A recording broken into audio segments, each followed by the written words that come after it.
Hey, White Sox fans, guess what? It is Southside Sox Mothership Podcast number 60. And look at these two guys I'm with.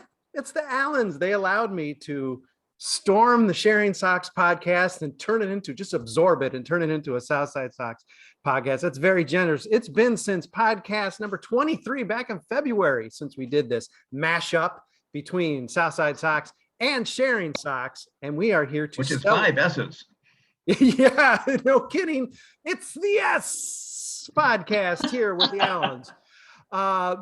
Two of our most entertaining, most humorous writers you may remember Will from White Sox Players as Soda Pops, which was probably one of my favorites. Leigh, Allan, every one of his recaps, whether it's an ugly result or a celebratory one, finds a way to be funny, right or not, outright funny or not. So hopefully this is going to prove to be a funny podcast because we got funny guys on this thing.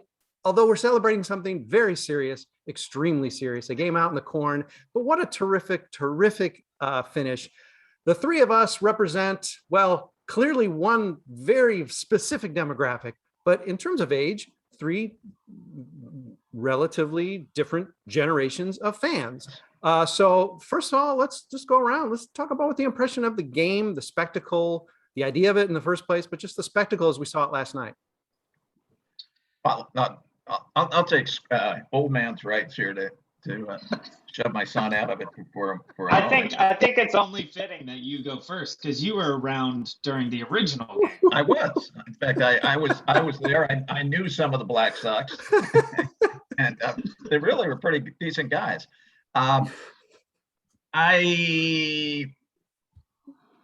Schmaltzy, hokey, a lot of things, but that's what it was supposed to be.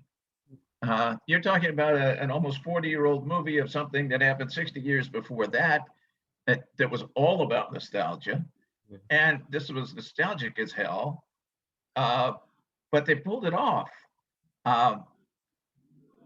So often MLB is suicidal, and they finally did something to save themselves a little. Got great ratings, incidentally, too, a 5.2, which destroyed Thursday night. I thought, first of all, the field was gorgeous. It was just beautiful. And Fox did a great job with the aerials, showing the maze and encompassing everything in there. And they played the schmaltz very well. And the Kevin Costner attitude and inserting the little bits with James Earl Jones and so forth I thought they did a really good job on that. The game itself, obviously, we love because of how it turned out in the end, and not how it almost turned out. And I'd like to maybe get into that because there was a long discussion on our site on one of the game threads this week about one-run games. Mark Liptak got it started talking about how bad the Sox are at one-run games. They're now a little better, the 12 and 18. Some other good teams are bad too, the Dodgers specifically. But by and large, one-run games, they're kind of manager time. And not always. I mean, sometimes you're down 8-0 and you made it back to 8-7 because of brilliant management. It's not because the guy did something wrong. And I can remember a game when Will was still playing and I was coaching where we had like a 8-1 lead and blew it and lost 9-8 because of very bad management on my part. But I thought last night was an example of management time in a one-run game. Wonderful as it was from our point of view, I thought Aaron Boone lost the game. And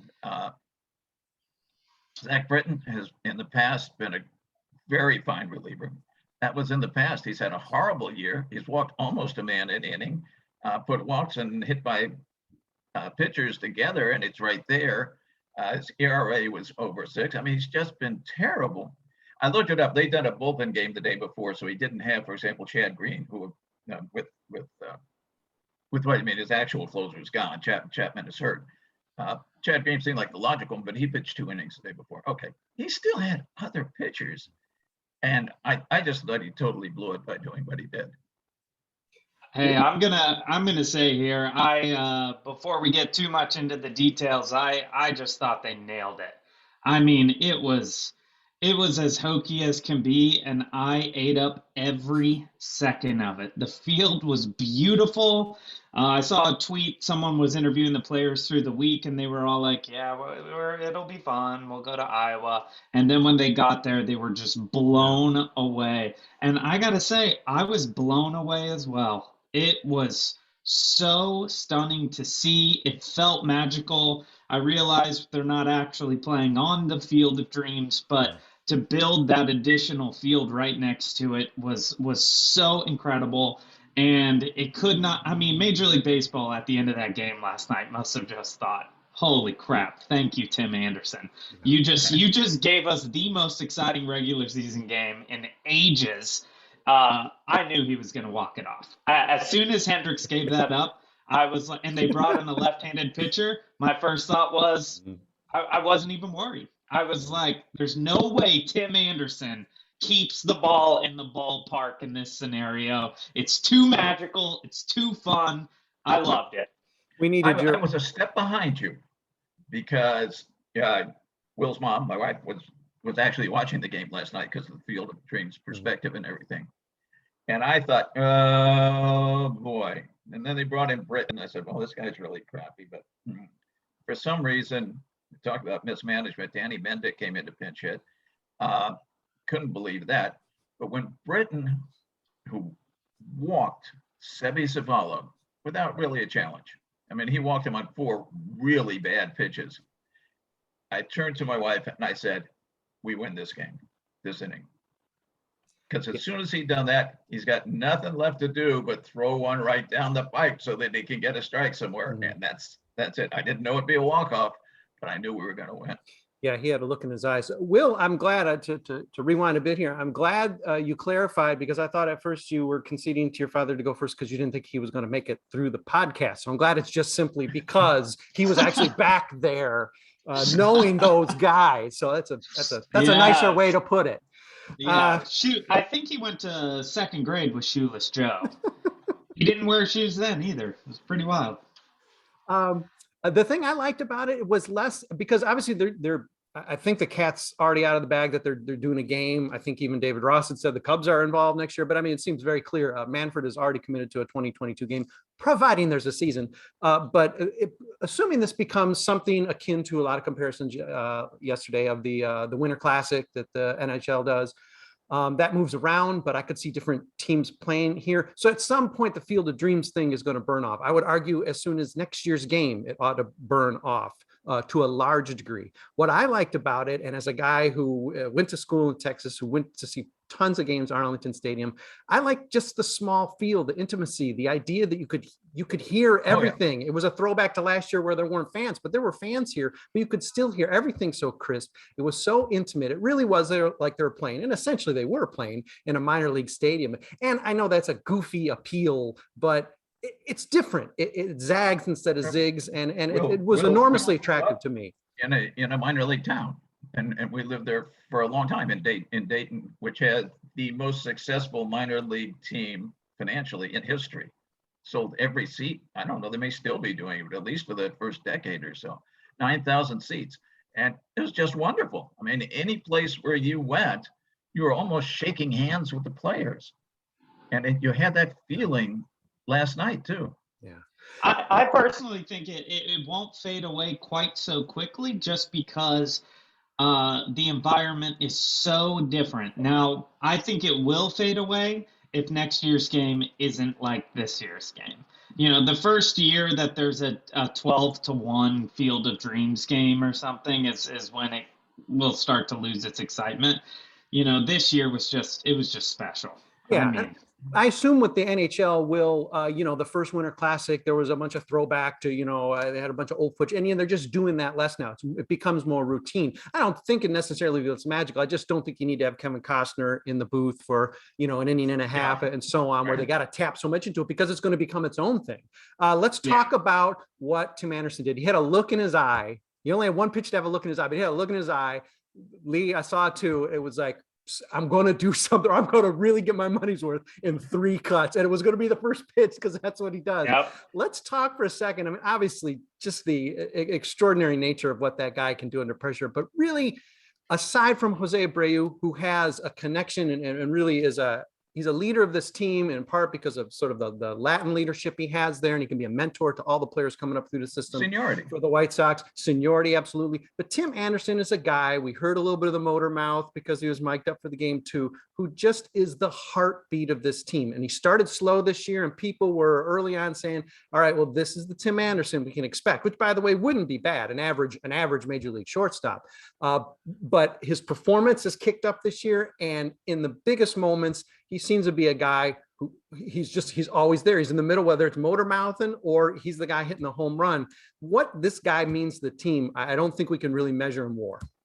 Oh, huge. I think if he went out, and it's happened the past couple of years, where he gets injured, fortunately not seriously injured, but injured where he's out for a couple of weeks, and the team goes crap.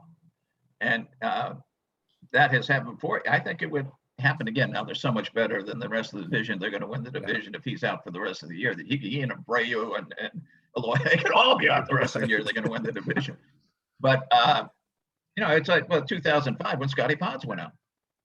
All of a sudden the team couldn't. That was their guy who got on base and got it started and stole bases and did all that kind of stuff. And he went for much of September, went the team. He came back and boom, went the team right back up again. So I think there is, I mean, definitely. The other thing with Tim, his error last night was number 6.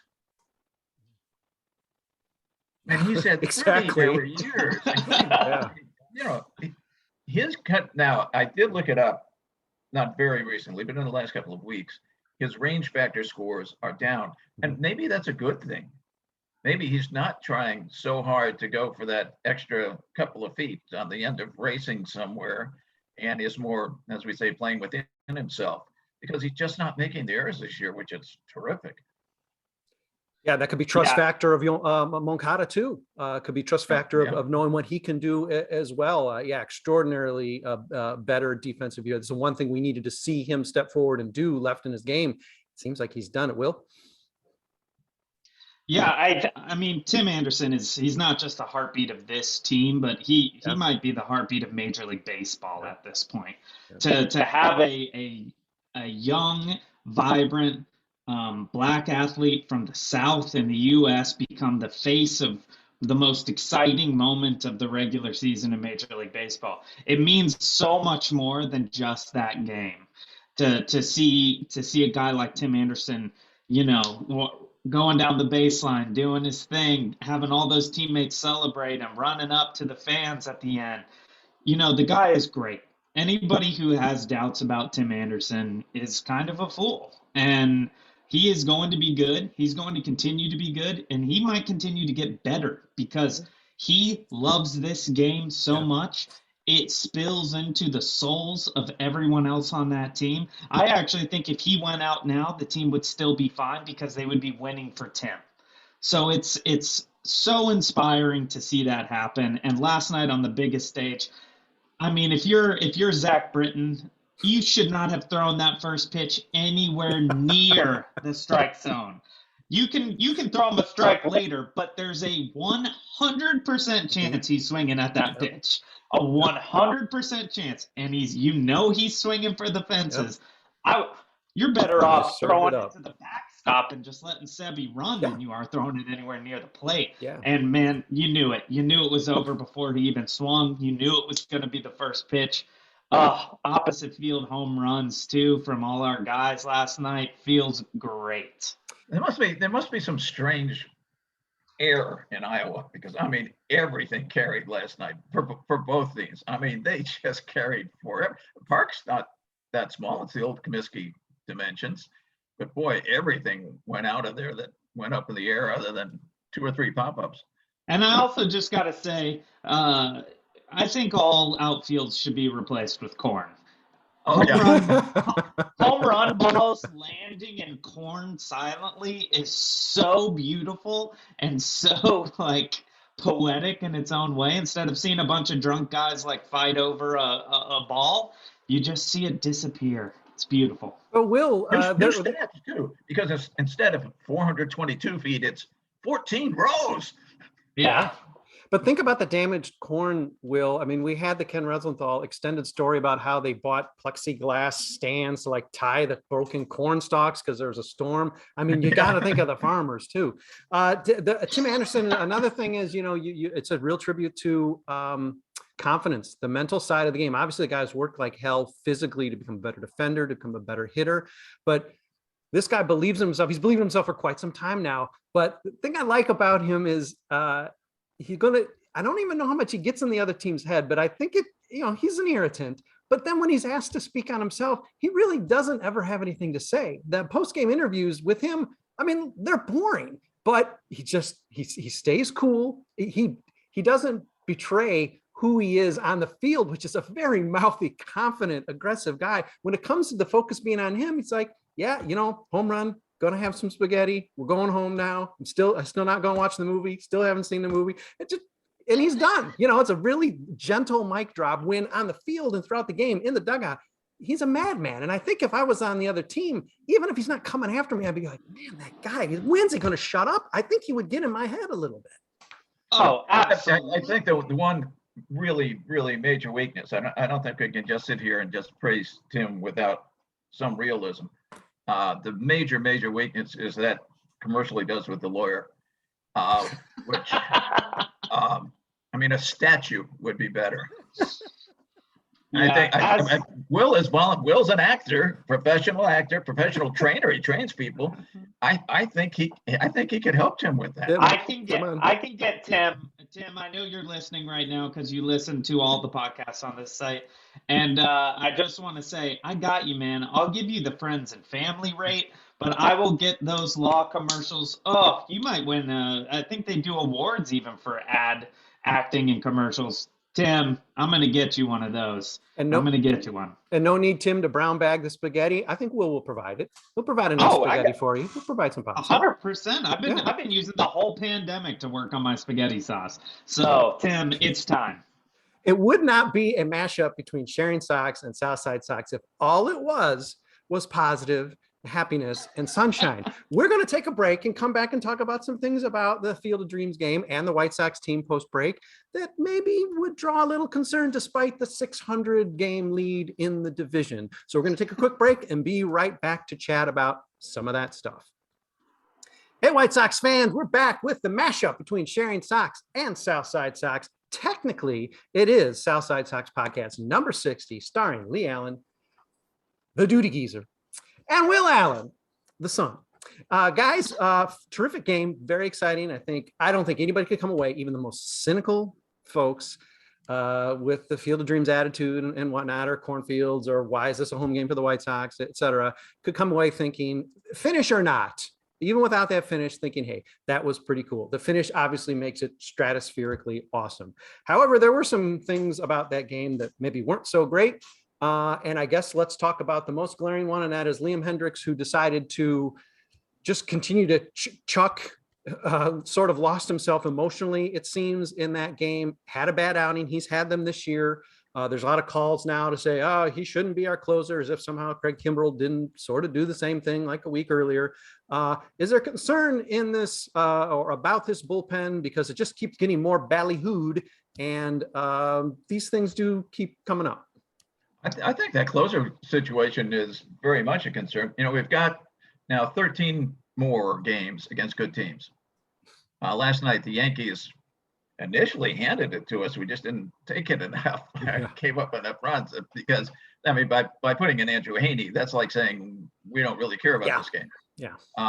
And their problem is their top two starters are out, and they're saving them for the Boston series that starts on Monday. So we get numbers 3 and 4 this weekend. But that was about number 18, I think, was Haney. But yeah, I think if you look, it's not just last night. Much fun as he is, and I love Liam Hendriks. He is great fun. He is a great human being. And when he's on, the other team might as well not even send a batter up. And his strikeout rates are incredible. But the fact is, he has, saved more games than anybody. He's also blown more saves than anybody. And his save percentage, and in that closer, that's what counts. That's the stat that counts. Much as you may hate the save statistics, that's what counts. he is below average now. And while Kimbrel had a very bad first outing, he's been very solid since. I think if you're the manager for the next 13 games, where you have a safe situation, you just kind of alternate them. And, Liam keeps saying, no, it's not a competition. We don't care who's, when you have the job and you have the prospect of losing it, and if you're a superlative Major League Baseball player, you got a big ego. You got to survive in that. I think it would hurt him, but I think also that's the way it goes. Well, first off, I'm going to say if Tim Anderson doesn't hit that ball out of the park, I'm not sure we ever see Liam Hendriks again. He was dead inside in that dugout as that bottom of the ninth started. I mean, I felt for the guy because they interviewed him before and he was saying like, oh, I'm no more nervous. It's no anything. Right. And in my head, I'm like, bull crap. Yeah. This is very strange. This is not a normal night. Yeah. It's wild. I've been on the Liam Hendriks bandwagon for the most part. I agree though. I think you just switch him out. And I do think there's ego involved in being the closer. However, I'm also not wholly concerned that pitching the eighth inning is less important for this White Sox team. Sometimes it's more important. Sometimes it's more. I mean, I think if you're the best bullpen pitcher, you want to face, 1, 2, and 3, or 3, 4, and 5, or 2, 3, and 4 in the lineup. And yeah, not to interrupt, Will, but I mean, Luke Smales, another one of our writers, he had tweeted out during the game, Liam Hendriks should have been in the game in the sixth. That was a high leverage a time that demanded a guy like Hendriks. So that mix and match can be done. But go ahead, sorry.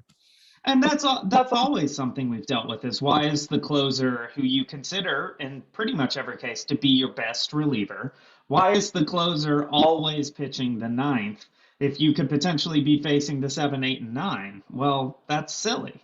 You need to have them in. And fortunately, Kopech came in and had just an incredible inning there to get out of that jam. And as Hendriks said, Kopech's stuff really puts Hendriks and Kimbrel's stuff to shame when it's on at this point. So for me, it's not even do you go with Kimbrel, do you go with Hendriks? For me, it's does the game look like Hendriks in the 7th, Kimbrel in the 8th, Kopech in the 9th in the playoffs? Because that slider and fastball combo from Kopech is unlike anything else we're seeing in baseball when it's on. So I'm not concerned. I know we're supposed to, this is the negative part of our podcast, but I am actually fine with it. Hendriks had a bad day. That is going to fuel him so intensely from here on out. And, sometimes you go out there, it's weird, you don't have it. I forgive him. This was a charged situation too. I mean, obviously the home plate umpire did not have his best game. Lynn struggled. Kopech was losing his composure again, maybe for good reason. Hendriks was not himself as well. So this game, there was something about this game. Well, and you felt it. Even just watching the camera angle that we had. Just that backstop alone, which I know this sounds weird, but it was a strange view. Yeah. The colors were different. Mm-hmm. The size of the wall was different. Where the front row fans are is different. Those things do really matter. I know that Lynn's whole thing was I'm going to look to see where the catcher is and I'm going to throw it to him. And there's some truth to that, but also you're looking at something that's very designed in Major League Baseball, those backstops all around the league. And now you're looking at something that is not similar to any other park in baseball. Yeah. And I think that does actually affect your zone, own zone. It's and not, of course, it's not even Camelback equivalent. It's right, not even exactly. It's more minor league even than that. So suddenly Lanson's like, okay, I'm doing a rehab. I'm back. I mean, in your head, I know better. You see your uniform you're wearing, but this is the relationship you have with that catcher. And as much as you want to zone in on him, it's still got to be strange to have like 4 rows of people behind home plate. Very strange. And when you add in the fact that the home plate umpire's got a zone that no one's ever seen before. That plays in a factor as well. You're talking about a game of inches and your whole perspective's different. And now all of a sudden you got strikes that come in around right here, you don't know where the hell you're supposed to throw the ball anymore. So I don't blame any of the pitchers really for not having necessarily their best nights. Last I night, think the very, very, very worst call of the game, though, went our way, which was right at the beginning when Brett Gardner strike three. I think the ump thought that Judge was up already because Gardner had a strike that was at his hat bill. To be fair, there's a lot of hat and head there, to be fair, but technically it could be in the zone. But yeah, you're right. You're right. And he was very calm. He only took like 3 steps toward the umpire before deciding to go and beat, somebody in the dugout. But yeah, no, you're right. They were bad on both sides. Joe Buck was completely confused because he was calling pitches down the middle outside and pitches high outside. So of course he's always sort of confused, but that sort of helped to lend the chaos. Another thing I just want to touch on, which is something Hendriks talked about in his game interview that made this game very different from others, is the technology wasn't working. Yeah. So to have no iPads, to have no K-zone that they're seeing, I mean, they probably have some things working, but it really sounded like a lot of the dugout and bullpen technology was just either not working or non-existent. And that plays a huge factor in when these pitchers are preparing and what's going on and how the hitters prepare. So I do think that changed a lot. I loved Hendriks' way he said it was we're playing a more pure game tonight. And that sentiment alone, I thought was really like it touched my baseball soul of like, these guys are just out there playing the game tonight and we'll see what happens. It was cool. I don't know, Will Lee. I think StatCast was possibly operative. Tyrone Palmer for his 6-pack of the game. He fired up his personal kerosene StatCast. I think he came up with a 1,000 mile per hour exit velocity, and I think a .001 expected batting average. And I think those are legit. I'm going to stand behind those guys. I think he did a fine job. Well, he had that right because I don't think there's been a single 1,000 mile per hour exit velocity that actually went for a hit. So it's right. Yeah, ironic. I guess to just finish up on Liam versus Craig, I think one thing that is possibly positive out of this is Liam's getting paid in the future. I don't think he needs to get as upset about save situations and saves. He's got his money. There's no salary drive element here. Not that would necessarily creep into his thinking, but it might have last year. And I guess another good thing is, despite the home runs, he's not walking guys. His FIP is solid. So technically he's pitching very well. It's just when he's not pitching well, those balls go a really long way. And obviously it's super visible and it's showing up in blown saves, which, if you're going to just look at the surface, people are going to say, well, get him out of there. It's got to be Craig. I mean, he had, in addition to the ones that went out of the park, he threw several other hanging sliders last night. If Luke Voigt wasn't such a schlub, he had, I think, probably 3 pitches that should have gone 500 feet. And just missed them all because he's terrible.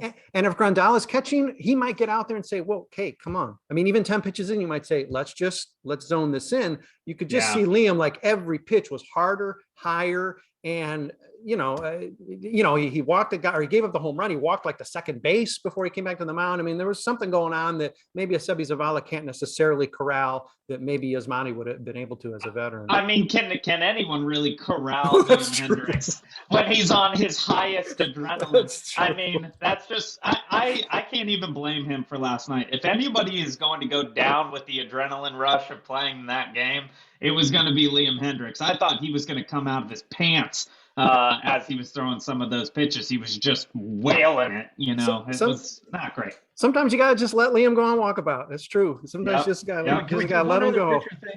Before we depart that, I thought Zachary Hayes did a really, really excellent column the other day on something Will and I have talked about multiple times, which was Dallas Keuchel struggling mightily. He was doing it on 3rd time through the order, but really at about 60 pitches, which tends to be about the same time. So the stats are going to look similar. I think this upcoming stretch, Cease's pitching Saturday night against a real pitcher in Jonathan Talon. So it should be a good game. Cease should have at least 3 trips, and Dylan pitches extremely well against bad teams and extremely badly against good teams.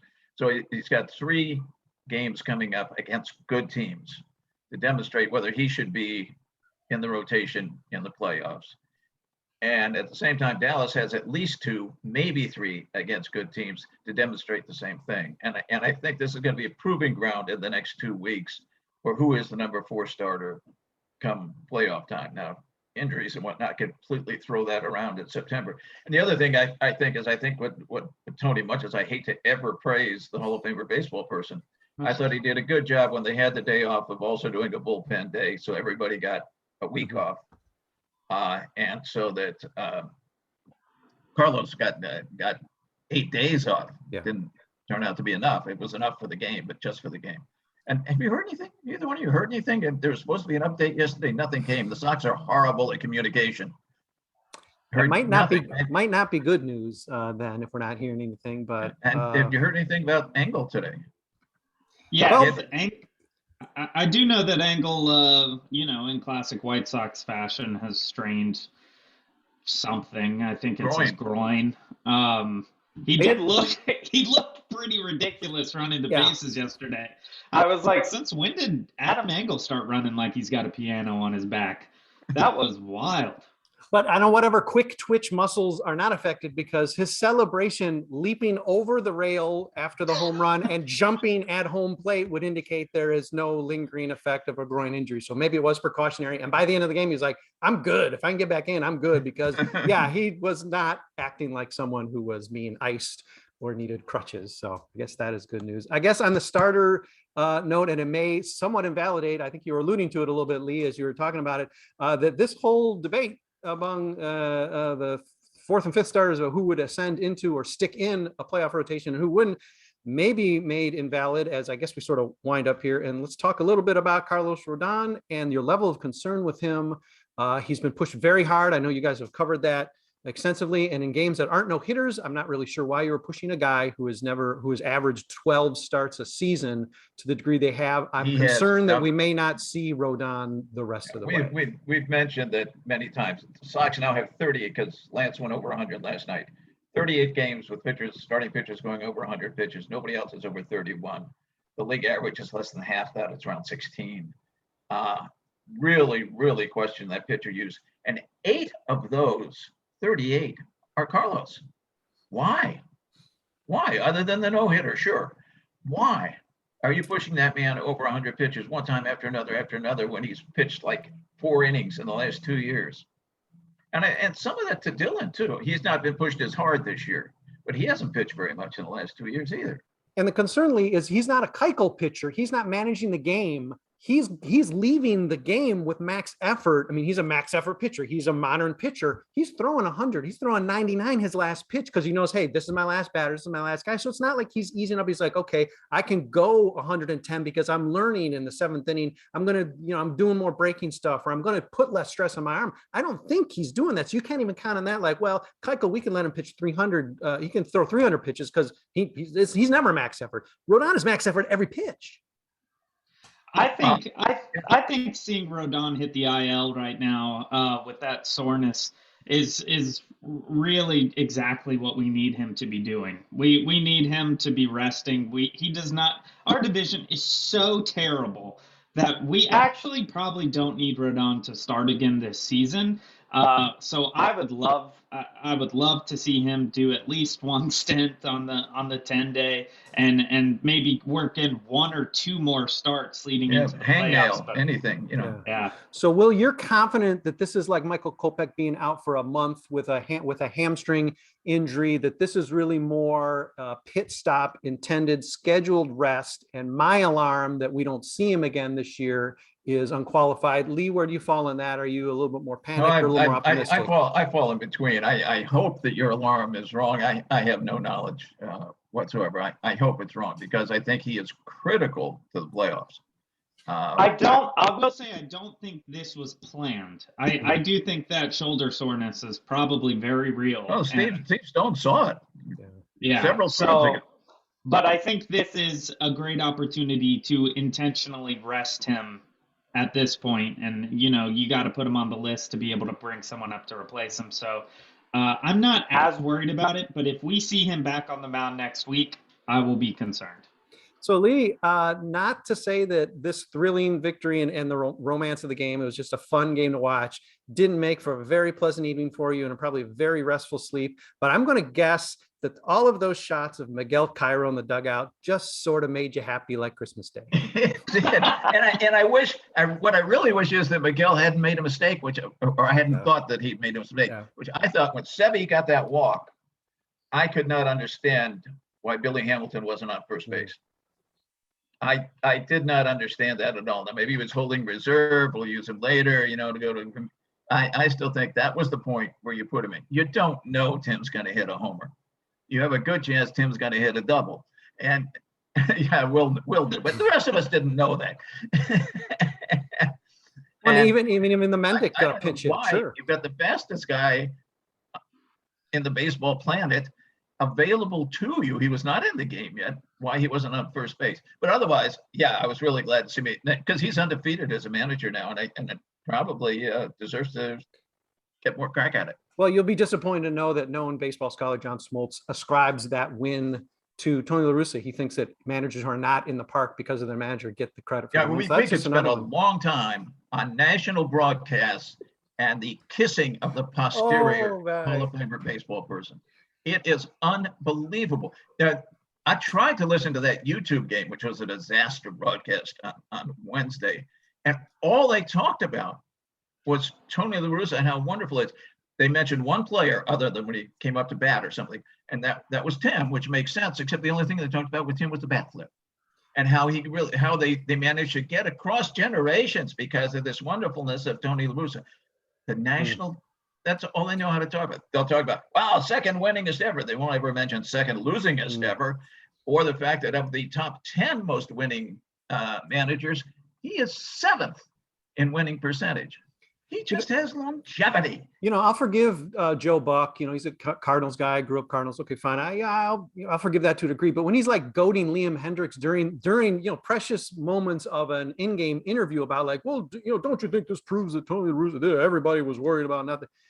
I mean, obviously, in addition to putting him on the spot, and Liam had a great answer and fine, whatever. He had a funny answer, actually. But I mean, geez, just my God, let it go. What's the agenda here? Well, how many people is on Tony La Russa's payroll? He can't even get paid that much by Jerry Reinsdorf. My God. I got a text message from a couple other Southside Sox guys that were like, oh, I like Joe Buck. And I was like, see, that's weird because I can't hear him because he's got a certain part of Tony La Russa in his mouth right now. If he takes it out, I'll be able to hear him, and then I might like it. But I've actually started watching the national broadcast, with the exception of last night, on silent, because I just don't give a crap what they have to say about La Russa anymore.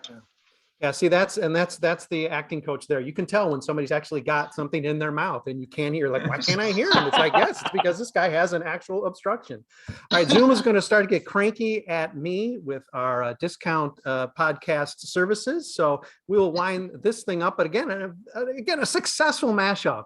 Let's do it again sooner than 6 months from now. Let's all get together and talk again. But thanks for allowing me to abscond with your Sharing Sox podcast and turn it into Southside Sox. Number 60. Wow, we're hitting milestones. How about that? And hey, listen, by and large, a celebratory victory lap of a podcast. It's nice to have one of those here and there. We will have more Sharing Sox next week. Of course, more Southside Sox podcasts as well. Thanks everybody for, as always, reading, sometimes even watching and listening to our podcasts. And we'll be back with you with more stuff than, probably even before you're ready. Thanks, everybody.